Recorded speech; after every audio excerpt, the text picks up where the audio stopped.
সকলোতকৈ ডাঙৰ হীৰাবোৰৰ ভিতৰত কোহিনুৰ অন্যতম। খ্ৰীষ্টপূৰ্ব 1100ত অন্ধ্ৰপ্ৰদেশৰ কল্লোলত এই হীৰাৰ সন্ধান পোৱা গৈছিল।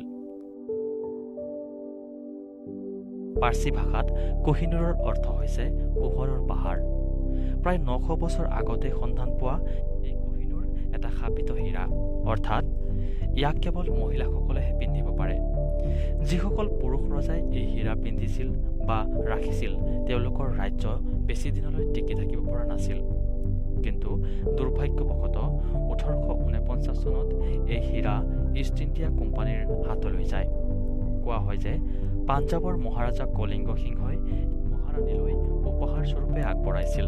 ইয়াৰ পিছতে প্ৰিন্স এলবাৰ্টে নিজৰ অধীনলৈ আনিছিল কোহিনুৰ হীৰা।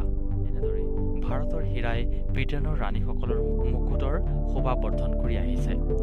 যোৱা 170 বছৰ ধৰি এই হীৰা টুকুৰা ব্ৰিটেইনৰ অধীনত আছে। ব্ৰিটেইনৰ ৰাণীসকলৰ এই মুকুটটোত 1800তকৈও বেছি হীৰা, 239 বিধ মুকুতাৰ জিলিকনি দেখিবলৈ পোৱা যায়। কিন্তু এই সকলোবোৰৰ ভিতৰত কোহিনুৰে এক সক্ৰিয় সৌন্দৰ্য বৰ্ধন কৰি আহিছে। কোহিনুৰ হীৰা জিলিকি থকা এই মুকুটটোৰ মূল্য প্ৰায় 4,600 কোটি টকা।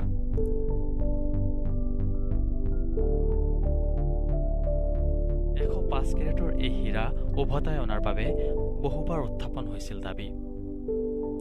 2016 চনত উচ্চতম ন্যায়ালয়ত PIL দাখিলো কৰা হৈছিল। কিন্তু আৰ্কিঅলজিকেল ছাৰ্ভে অফ ইণ্ডিয়াৰ মতে কোহিনুৰ হীৰা পুনৰ ভাৰতলৈ উভতাই অনাৰ বাবে কোনো ধৰণৰ আইনী ব্যৱস্থা নাই বুলি উল্লেখ কৰিছে।